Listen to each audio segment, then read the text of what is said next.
خیبر پختونخوا کے ضلع بونیر کے محمد ایوب کا دعویٰ ہے کہ وہ اس وقت ضلع صوابی سے دوسری عالمی جنگ میں سپاہی بھرتی ہونے والے آخری زندہ شخص ہیں۔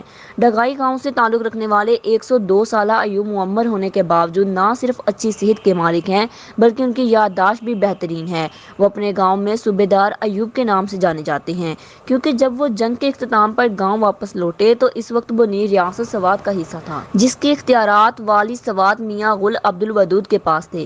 ایوب نے واپس لوٹنے کے بعد ان کے پاس ملازمت شروع کی۔ یہاں انہیں صوبیدار کا عہدہ ملا۔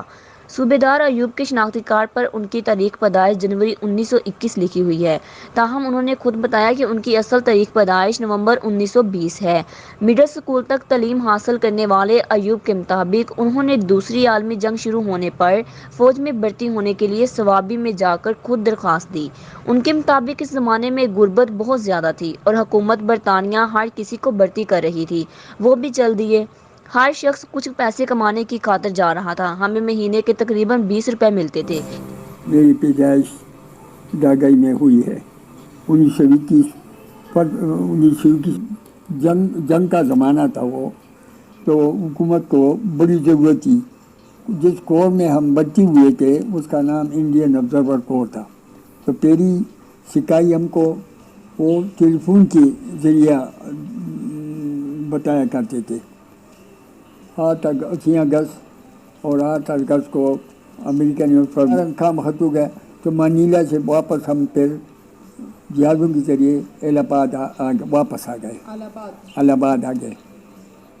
وہ 2 مہینہ گزار کر بعد دفتر میں ہماری پیشی ہوئی۔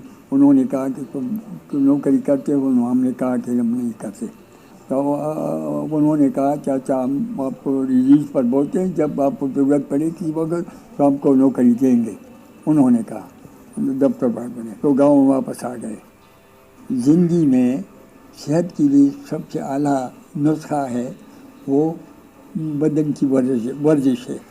ابھی میں تو بوڑھا ہوں، پھر بھی نہیں سکتا، لیکن میں جو شدید ورزش کا چارپائی میں کرتا ہوں تو اسی کے ذریعے میرے بدن میں یہ طاقت ہے کہ میں جب خوراک میں کرتا ہوں تو میں مٹی کے برتن میں کھاتا ہوں۔